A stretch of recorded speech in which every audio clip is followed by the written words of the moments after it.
Hello everybody, good morning. My name's Dr. Siva. I'm one of the mentors here at Medic Mentor.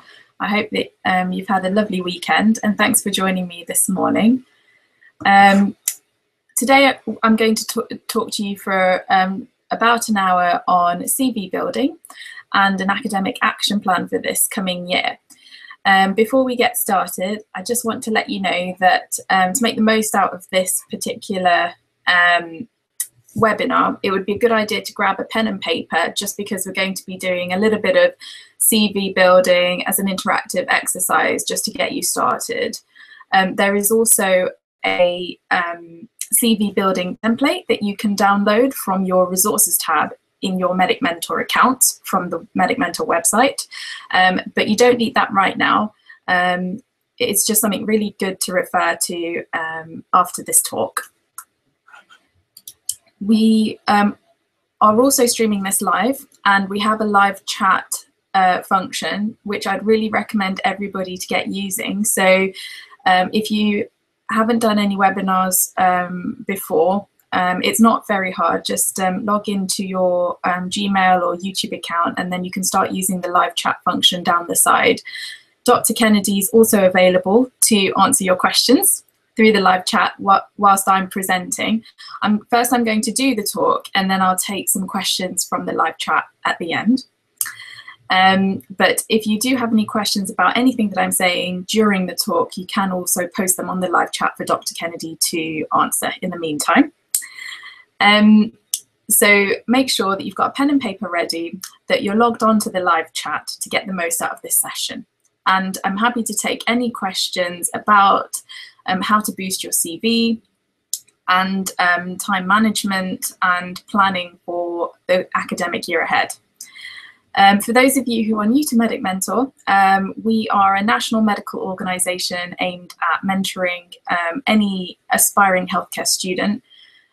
We do this in a variety of ways. The website is medicmentor.co.uk. The great thing about this organisation is that proceeds from that are raised from events and books are all reinvested back into supporting our future healthcare professionals in the form of educational initiatives, scholarships, which you can apply for once you're a Year 13 offer holder and during medical school, or whatever healthcare degree it is that you decide to do. At the moment, Medic Mentor have scholarships available for medicine, dentistry, vet, and psychology, but hopefully that's going to diversify even further in the following years. So the more you get involved in events and volunteering and everything else within the organisation, the better it is for you further down the line, because there'll be a lot more additional support for you in the years to come.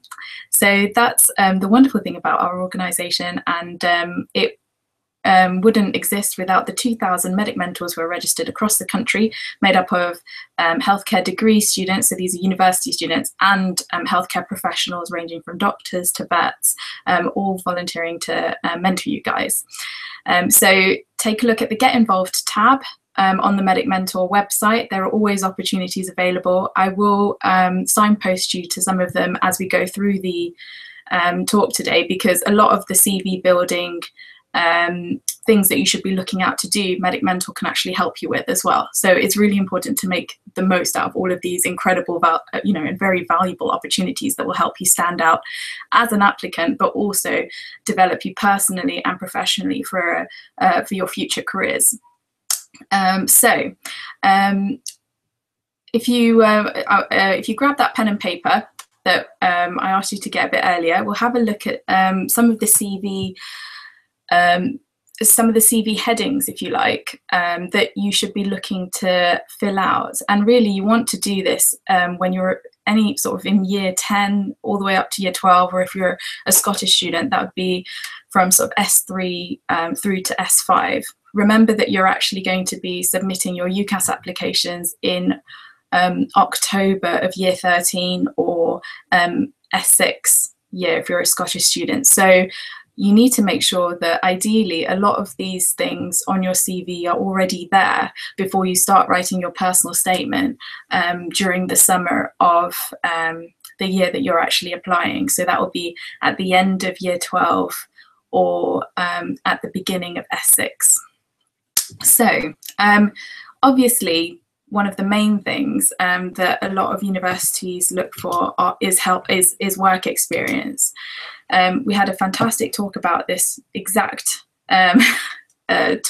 subject very recently on a webinar by Funto, the work experience scholar. And there are different areas of work experience that you should try to get. It's not essential to use work experience like a tick boxing exercise. What's more important is that you have some really good quality work experiences that you can write good personal statements from and talk about at the interview.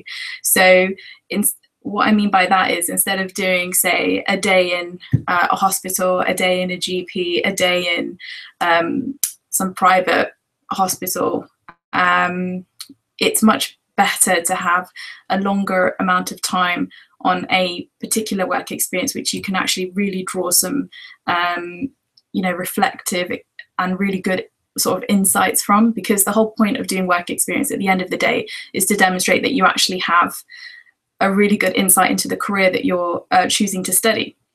So with that in mind, it's a good idea to try and get some clinical work experience. But if you can't, there are also loads of other types of work experience that you can get involved with, and volunteering as well, that can still give you lots of insight into a healthcare career.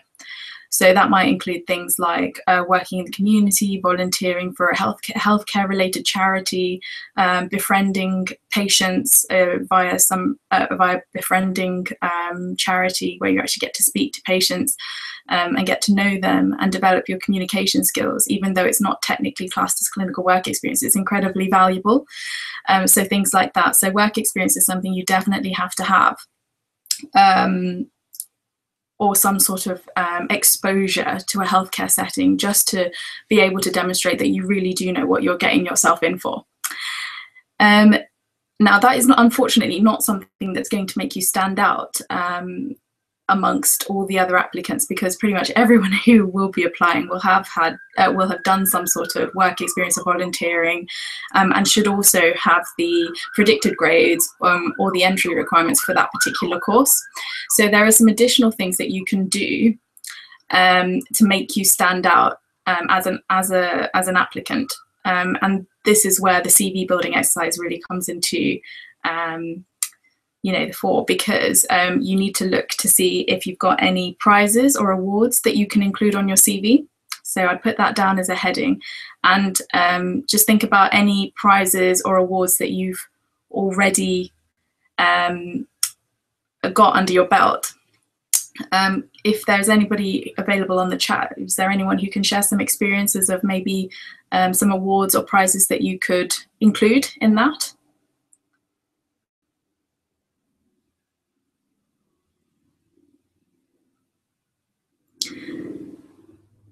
So prizes are usually classed into sort of 3 categories. It's like, and that's based on the level.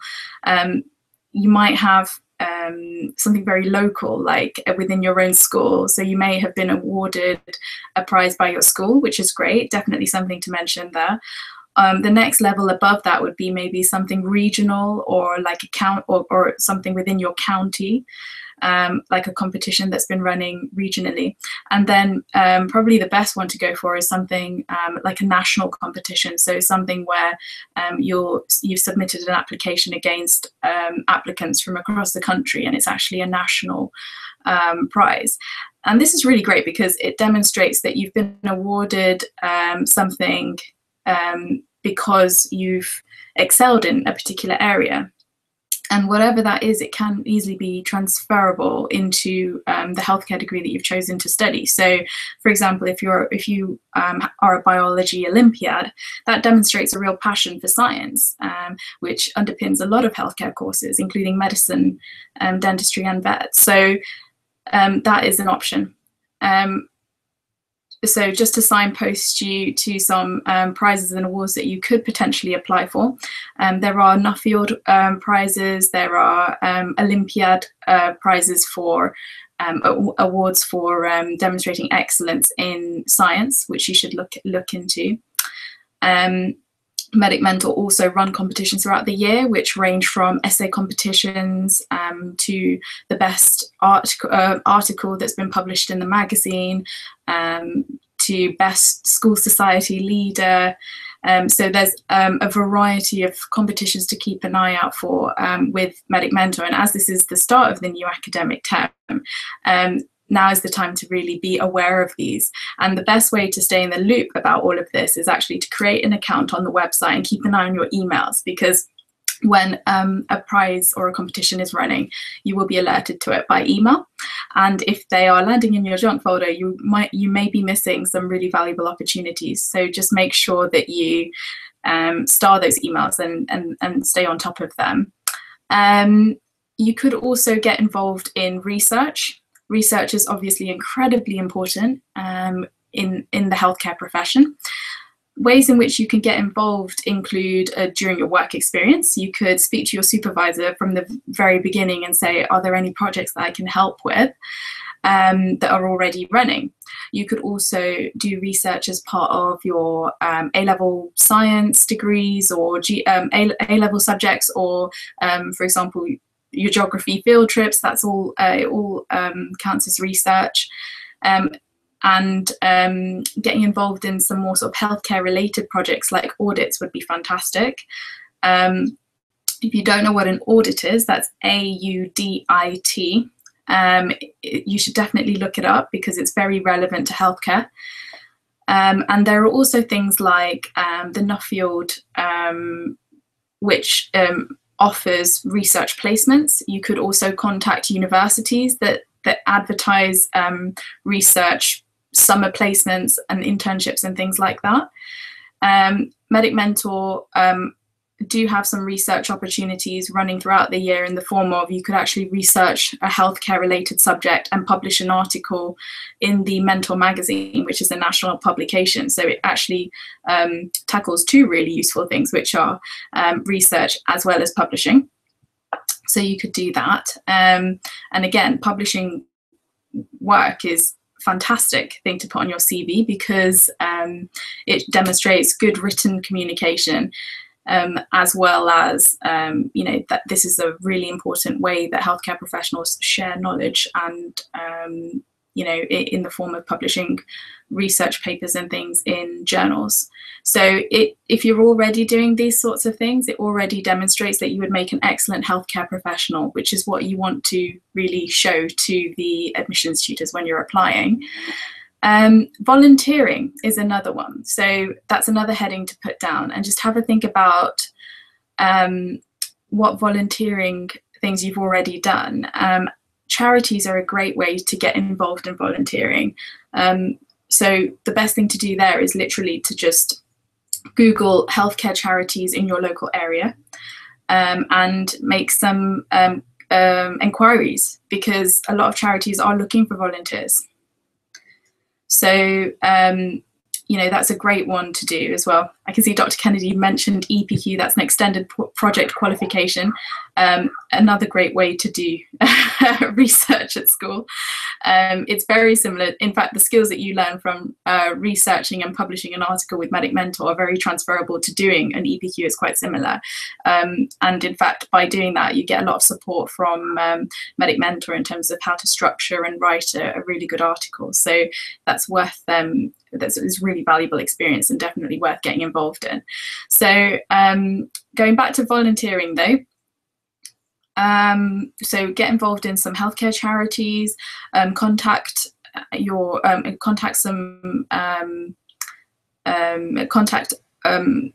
organizations that are already linked to your school. That's a really, really easy place to start. Your school might already be doing some outreach activities that you can get involved in and have really good connections. The other thing, in terms of volunteering, again, you can volunteer to help present, to coordinate the Insight conferences as part of National Weekend at Medic Mentor. There is some guidance and an application form on the website under the Get Involved tab. So we are at, and applications are currently open. So If you want to volunteer to help coordinate a national medical conference, you're very welcome to do so. And obviously not many students will have that on their CV, so it's a great thing to help you stand out. And you'd be working alongside other healthcare professionals in terms of delivering that. So that's a great way to volunteer. And we're also running some free mock interviews this year. So if you are not in S6 or year 13 and actually wanting to take part in an interview, even as a younger student, you can actually help run the day. So that would demonstrate loads of really useful qualities like organisation, communication skills, team working, leadership, and obviously it's great experience for you, because that is going to be you in 2 to 3 years, and it's going to be a lot less intimidating if you've actually helped to coordinate some of these interview events, and you can actually sit in on some of the interviews and see and learn from other candidates and the way that they're answering questions. So that's a great way to get involved in volunteering as well. And again, the application for that is already open and available on the website. So a great thing to get involved in at the moment. You can also nominate your school to host a free mock interview. So it's all on the same page on the website. So just get involved in as many things as you can from that perspective. And these are really valuable, unique opportunities that you can put on your CV.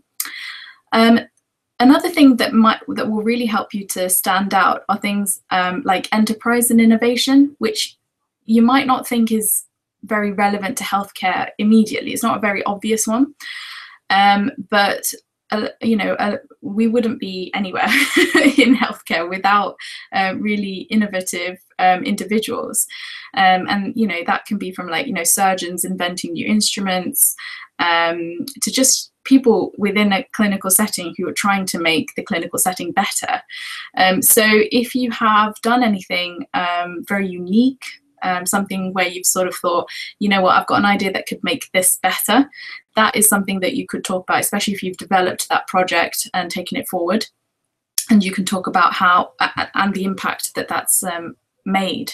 So have a little think about that. In the first, when you first start thinking about enterprise and innovation, usually students don't think that they've actually done anything in relation to that. But when you really think about it, you may have done something already that's really unique. And it can be as simple as, setting up a Facebook page for the homeless community in your area to create more awareness, or a blog or a website or a podcast or a video, or some sort of educational initiative at the school, which is new and didn't exist before, but benefits the students. So have a little think about that, because it could be the thing that really makes you stand out as an applicant. Attending courses is also good because it demonstrates commitment to specialty. Even when you graduate from whatever healthcare degree you're doing and you're applying for jobs as a healthcare professional, you'll find that there is always a section on, what courses have you attended? And this is really to look at how committed this individual is. And I don't mean personal statement courses and things like that, although they are obviously very useful and very relevant, but it might just be as simple as going along to a free talk at the local university on a healthcare subject, or if you are a school society leader or you're part of a medic society at your school already, you could organise talks yourself, which is even better, and you could invite mentors to the school or interesting speakers to actually present to the rest of the students at the school. So courses is a great way to demonstrate commitment. So you can attend courses, but you can also create your own. So have a think about that and ways that you could maybe develop that this year. So that is a lot of the main sort of things that you can find on a CV. In addition to that, you have to think about skills. So what I mean by that is it's okay to just, do loads and loads of things, but you have to make sure that when it comes to actually, writing your personal statement and doing things that will, demonstrate your talents in the application process, they'll be looking for specific skills called transferable skills. So you need to make sure that you've got examples of things that demonstrate your leadership, team working, organizational skills, communication skills, mentoring and teaching skills. Obviously, teaching and mentoring is also very important in medicine. The word doctor actually means teacher in Latin, and that's basically how we learn. The consultants teach the registrars teach the junior doctors teach the medical students, and so teaching is a really, really important element of in all healthcare disciplines, really. So if you've done some mentoring yourself, or you've done some presenting or teaching, then you should definitely include that in your CV. Presentation skills are really important. Whether it's just presenting a case to your consultant on a ward, or actually presenting at a national medical conference, like an oral presentation on some research that you've been conducting, the likelihood of you delivering a presentation at some point in your working career, and even especially at university as well, is very, it's something that you'll really get used to doing. So if you're able to demonstrate to a selector that you've already got good presentation skills, or that you've already started presenting, then obviously that's also going to look really good. So what I would suggest is looking for presentation opportunities, again, within your own, start small within your own school. It might just be presenting to your tutor group, or presenting as part of your medic society, or to your medic society, and then maybe assembly. Medic mentors got fantastic opportunities to present at national conferences that any students can get involved in. And again, you can find the details of that on the Medic Mentor website under the Get Involved tab. So the way to find that is click on Get Involved, click on Applying Students, and then click on Volunteer at National Conference. And you can actually volunteer to present at the national medical conferences that run 3 times throughout the year, and at all these different locations. So hopefully there's going to be one fairly close to you. So these are all brilliant ways to develop your CV and boost your CV this year. Running through an academic action plan now. Obviously, your term is split into three separate blocks, and everyone has some set holidays as well dispersed within that. For our Scottish students, I know some of you probably started your term about 3 weeks ago, but a lot of the English and Welsh students will be starting term this week. Which is really exciting. So good luck to everybody for that. But it's really good to get organised and have a really good plan for this academic year, so that you're actually ahead of the game rather than chasing your tail. And the way I'd go about it, at the start of the term, at the start of each term really, it tends to be a little bit slow. So that's a great time to start getting organised, putting together a calendar, finding out when all of your coursework deadlines are, exam dates are, and just get ahead and just put all of that down onto a calendar, so you can visually see what your school term looks like and what activities are going to be there. That can include things like all your DOV expeditions, any school trips that you know about, all your study leave, and so that you know all of that from the outset. And a great time to do this is actually at the start of term, rather than just before your exam period, when actually you need to be spending a lot of time revising, and you don't have as much time to get organised. So the start of term is a great time to do that. The other thing about the start of term is you can also start making inquiries for things like work experience, and planning to get involved in lots of really great activities that will help you cover all of those headings in your CV. Because it's a bit slow. Usually you don't have any exams around this time. Your teachers kind of ease you into term gradually. So now's a really, really good time to start researching where you can do your work experience, what opportunities and competitions are available, when are the deadlines, so that you can plan for it well in advance.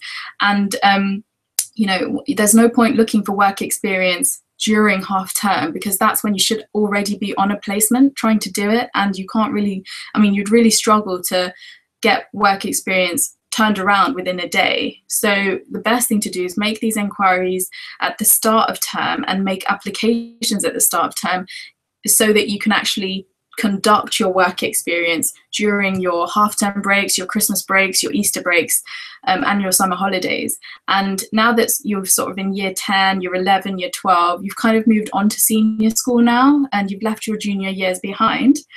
And you know, unless you're planning to go away on a holiday during any of these breaks, you should really try and aim to do at least one productive thing during each of these term breaks. And that could be something really simple, like writing an article for the magazine, or it could be to actually do some type of work experience. And if you start early, by the time you actually reach your application, you will have so many things to write about. You'll find it a lot easier. But the biggest mistake that a lot of students make is they actually leave all of that to look at organising work experience actually in the break itself, by which time, you know, it's too late and all the placements have already been taken up. So don't make that mistake. And certainly once term gets going and you're sort of halfway through term, you'll already, you know, start having mock exams and have to revise for stuff, and you'll be in the middle of doing coursework and things like that, and you won't be able to dedicate the same amount of time to, you know, organising and researching these placements that you could do at the start of term. So I definitely get on that earlier at the beginning of term. And in terms of like how much time you should commit to boosting your CV, I'd be very careful, because work experience is great to do during the breaks, especially Christmas break and half-term breaks earlier in the year, because by Easter you will be very much in revision mode and doing your exams, and, you know, really focused on those, which are really important as well, because grades, as you know, are essential to make just to meet the entry requirements to make an application. So you know, if you want to do work experience and things like that, it's much better to do that sort of earlier on in the academic year, or to save it until maybe the summer holidays after you've got your exams out of the way. So that would be my advice. The other thing is that volunteering looks really good if you're doing it for a longer period of time, and I think there's not really much harm in just doing an hour a week, say after school or something like that, during term time. Obviously you might want to be a bit flexible and take it easy around exam revision time, and it just won't be realistic to do things like that.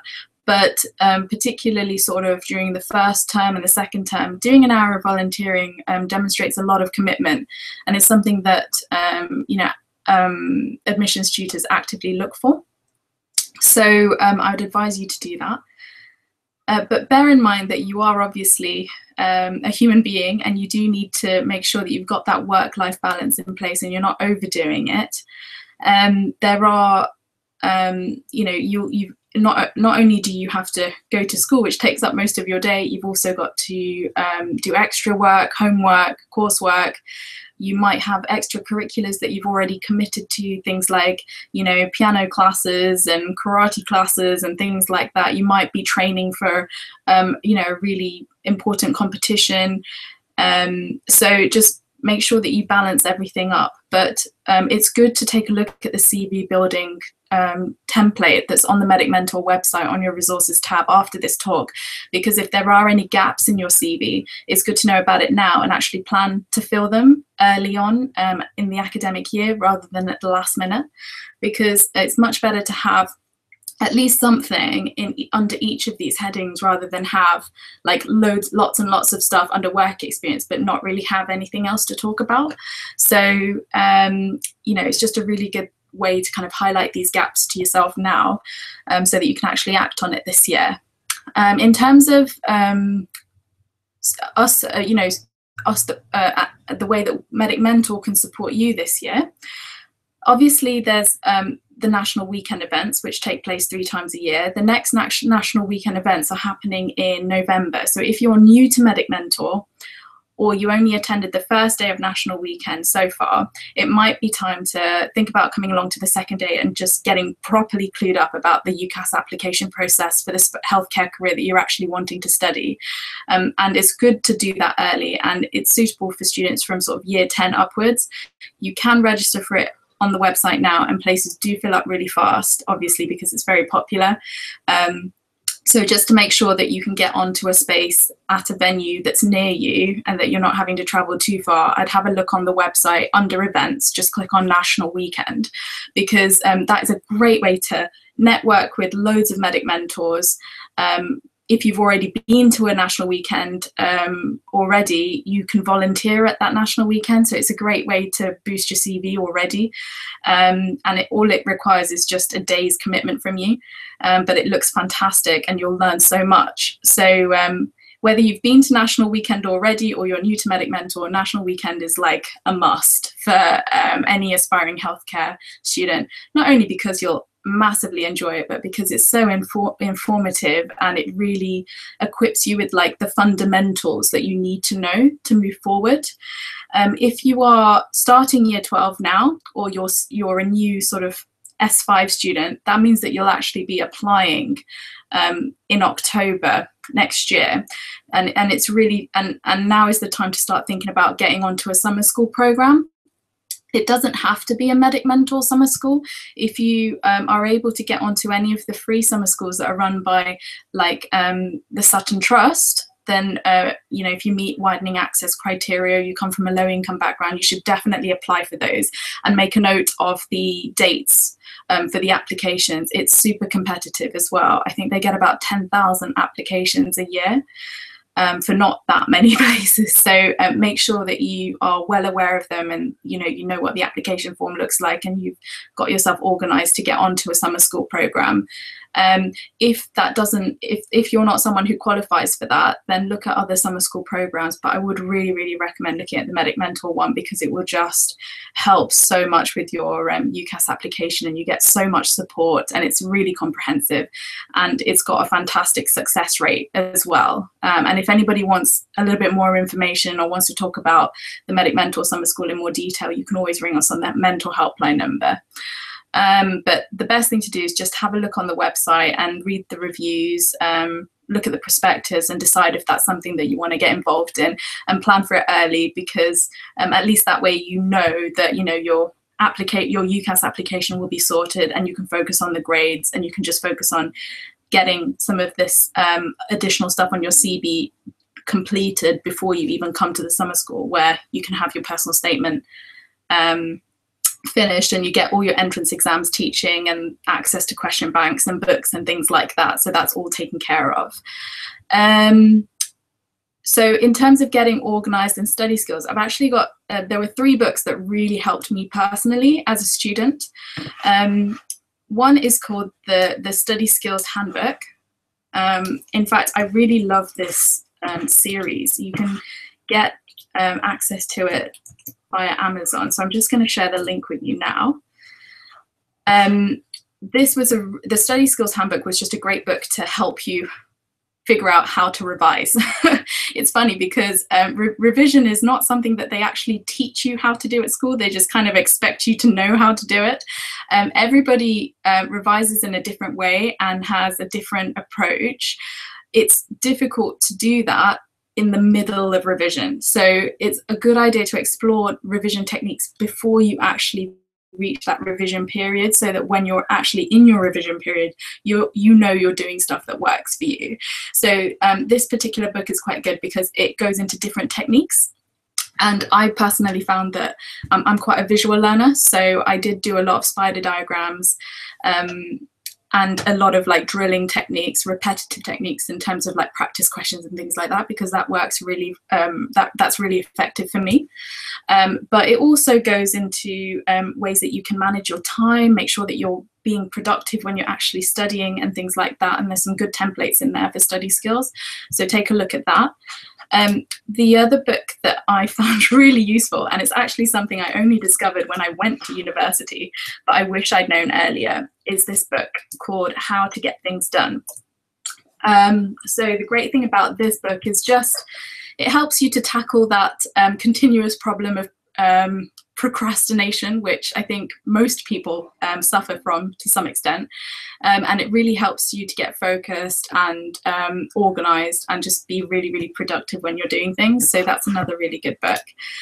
And just on another note, this book I found really helpful in terms of professionalism, which again is not something that you were taught about at school as an actual lesson, but they kind of try to instill it in you.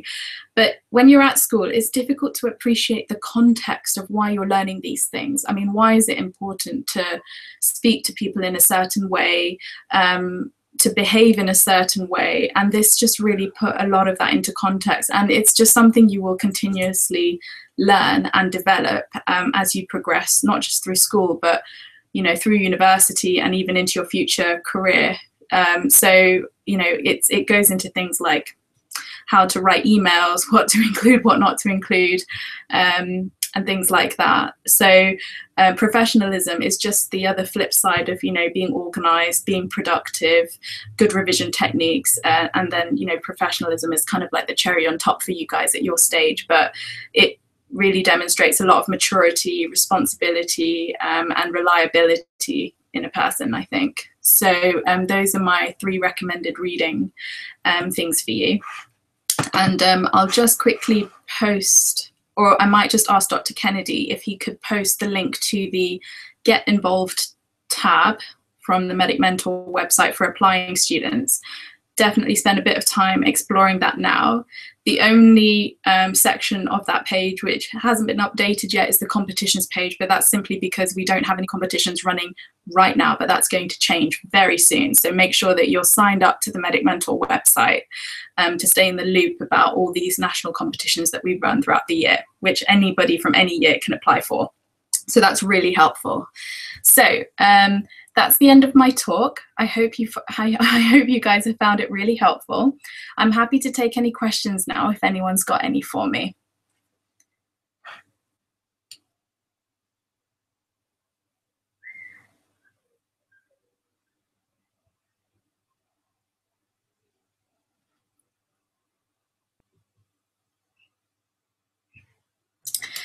Would being a head girl give you an advantage in the application process? It's a great thing to have on your CV because it demonstrates that you've been selected for your excellence in, and professionalism.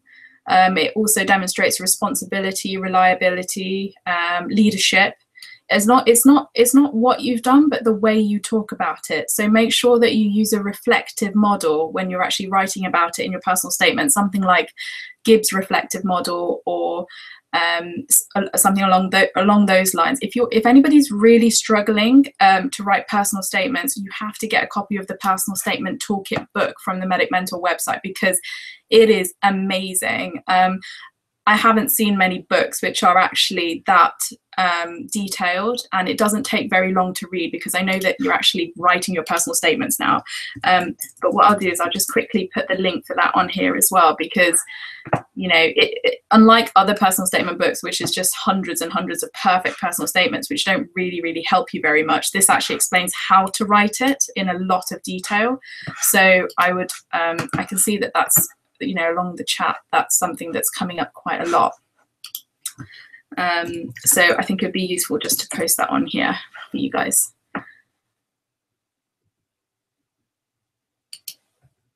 Are there any other questions in the meantime?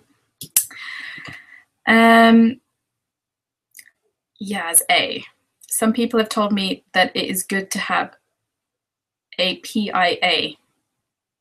Paid job as well as being a volunteer. Thanks for clarifying. Yes, it is, because on your UCAS form, there is a section for employment. I don't know if any of you have actually seen UCAS applications at the very end, like a completed UCAS form, but they get printed out and sent over. And if you do leave any sections blank, it just kind of gives the overall appearance of it being generally unfinished, So even if you put just something in that, it just makes it look complete. And any paid job is great because it means that you've demonstrated you know, the same sort of things really. Good communication skills, that you are reliable, that someone's interviewed you and liked you and puts their faith and trust in you, you know, and you can draw a lot of really good transferable skills out of that. I worked in River Island selling shoes during the summer of my sort of my year 12 summer, so that went on my UCAS form. But you know, that was a really valuable learning experience for me, because we had a sale on, I was working in a high pressured environment, had to make sure that all of our stock was up to date, had to make note and request any stock that had gone out, any shoes that we'd run out of, and things like that, and communicate with customers to see what they were actually looking for. So, you know, you can really draw out a lot of really good stuff from the experiences that you've done, whether they're paid or volunteering. Would I be able to attend the free mock interview program even if they are not held at my school? Isla, yes, you will be. So the mock interviews are available for everyone. Priority will be given to year 13s and S6 students for interview slots, because obviously they are actually going to be doing interviews this year. But if there are any spare slots, year 12s will be given second priority. The best thing to do is actually volunteer at these events, because if you're a year 12 student and someone hasn't turned up for their interview slot, you can usually sort of slot in there. So, and it's such good experience. I mean, the best way to prepare for interviews is just to do loads and loads and loads of them. So, definitely get involved, Isla, if you can, and make sure you're signed up to the Medic Mentor website, because an email will go out when registration opens. Is it worth doing gold D of E if I've already done bronze? That's really something for you to decide, Isla, I'm afraid. You know, it depends what else you're doing and whether you feel that it's worth it. If you are doing something else that you're getting a lot more out of, then maybe it just isn't worth it in terms of juggling the time. It's not worth doing it just to tick the box that you've done it. It's worth doing it if you think that it's going to be a valuable experience that you can talk about at the interview, that you can write about in your personal statement, and that you see yourself developing skills that will actually equip you, you know, make you excellent in the future. So should we include paid employment on our personal statement or the other section specifically for employment? Well, Baron, if you can do both, that would be great. But if, you know, the good thing about putting it in the employment section is that even if you don't have the characters to talk about it in your personal statement, it's still there somewhere. So if you don't end up talking about it in your personal statement, there is still a section where you can say, you know, this is what I've done, which is really awesome.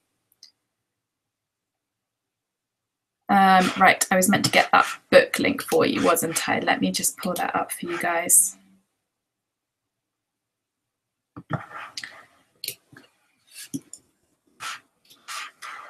So if anybody wants to get a copy of that personal statement toolkit book, you can only get it from Medic Mentor, and you can get it from this website, as well as some other titles which you may or may not find useful, but it's just there in case anybody wants it. Are there any other questions, guys?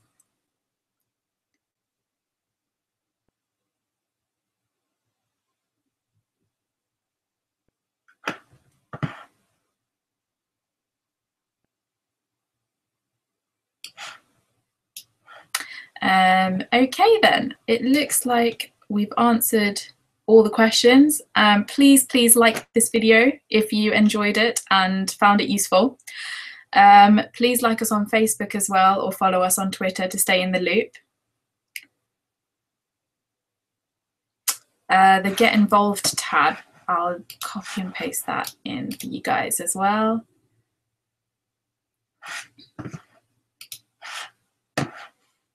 So this is the link to the Applying Students Get Involved page. So there's loads on there that you guys can, there's loads on there that you guys can get involved in.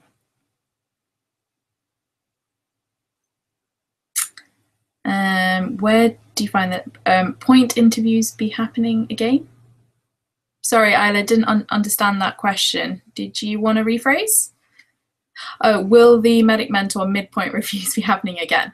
I don't, they are, but they're only for summer school students this year because there's just so many of you, and there are not enough mentors to go around, I'm afraid, who are actually trained up to do the midpoint reviews. But all the summer school students who are applying, they all get personal mentors that follow them up right through the application process, which is why becoming a summer school student is a really, really good idea. So if you do want, you know, that personal mentoring element and you want to have your own medic mentor as such for your application, then definitely think about becoming a summer school student.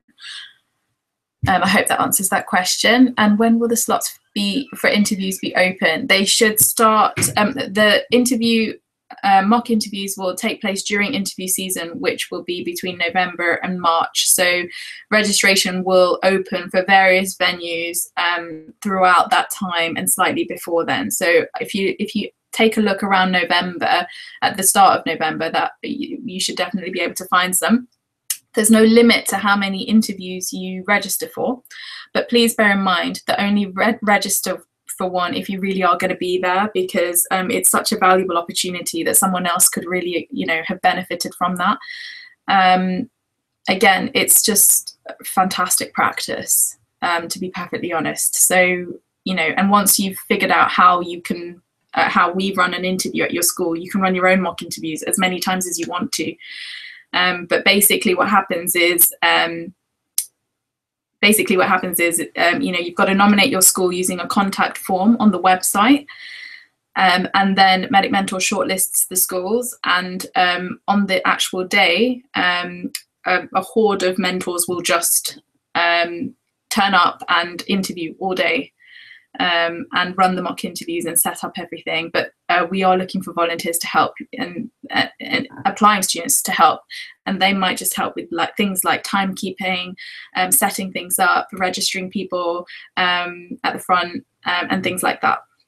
So it's a group effort, but we do need teachers to get involved as well, just to make sure that, you know, they print off all the interview mark schemes and stuff like that. So if you want to run one at your school, just nominate your school on the website. How do you begin revising for UK CAT and BMAT? So how do you begin revising for it? I'd give yourself about 6 weeks to give yourself, you know, some really good revision time to do that. The entrance exams are really important. They are weighted very heavily in the application process, so I take them very seriously. The best way to do it is doing loads and loads and loads of practice questions. So get yourself some really good practice question banks. The 6Med and Medic Mind resources are fantastic, but there are loads of other ones that you know, you can also access, and get yourself some online question banks that you can practice from, and go along to a course.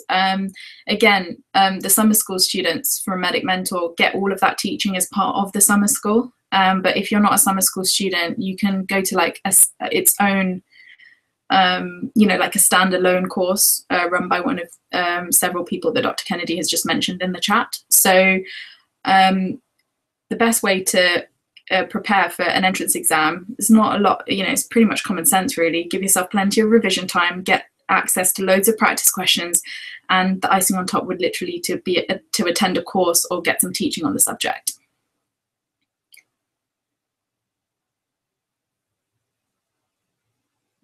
Okie dokes.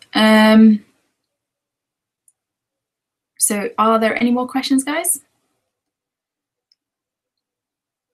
I think Dr. Kennedy's already answered your question, Baron.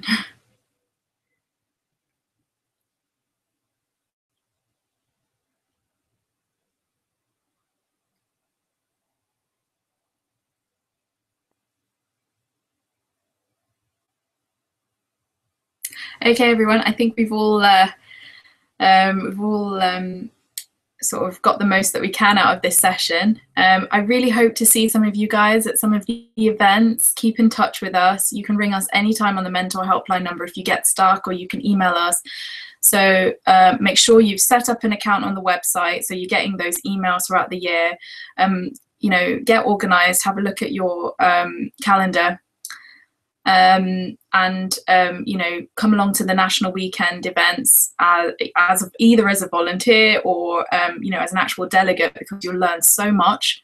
If you're a year 12 student or an S5 student at the moment, or you know, like new sort of going into them, get onto the summer school and book early, because the places will go very fast. And I would book a place like, I mean, students have already started booking summer school places for 2019 already. That's how popular it is. The Medic Mentor Summer School is really, really popular because it's the only course out there that actually translates into actual offers. And the reason why that is because it covers everything. It covers every element of the application process. For example, if you go on to like a UK CAT, standalone UK CAT course, you might come out with a slightly better UK CAT score, but that doesn't mean that you're going to get an actual medical school offer, because there are all these other elements like the interview, the personal statement, the reference and things like that. But the summer school literally covers everything. So that's why the end result is so good. And last year's class, over 80% of them got offers. So it's obviously really good when you consider that, you know, the competition ratio is usually 1 in 10 or around 10% usually. The students who came to the summer school, like 80% of them got offers, which is a really big difference. And that's because they got help with everything, and they also got a personal mentor, and which follow them throughout the year as well. Is that okay? So good luck, everyone. Oh, I'll just post the summer school link on here as well, since people are asking about it.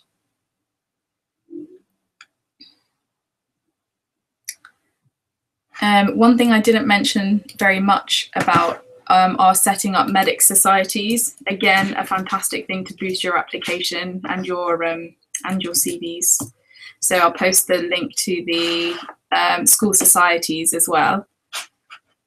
If you haven't got a medic society, we can help you set one up, and it will be really, really structured, and you have your own regional mentor, someone a bit more local looking after you. If you've already got a medic society, we can help you link it up to Medic Mentor, so that you actually get some structured you get resources every month and some activities to do during your break, during your meetings and things, which is, you know, really targeted stuff. It's, you know, some the bulletins that the scholars produce are very relevant to, you know, what's going on at the moment, and it includes things like current affairs debates, mock interview mark schemes and things like that. So definitely look at either registering as a student, as a school society leader through the link that I've just posted, or linking up your existing Medic Mentor. So you're linking up your existing medic society with Medic Mentor, just so you get some extra help this year with your medic society. So good luck, everybody. I'm sure you're going to do fantastic and have a really brilliant year. Believe in yourself. We do. We believe in you, and we're always here if you need us. And we really look forward to meeting you guys at National Weekend. Good luck. Take care, everyone.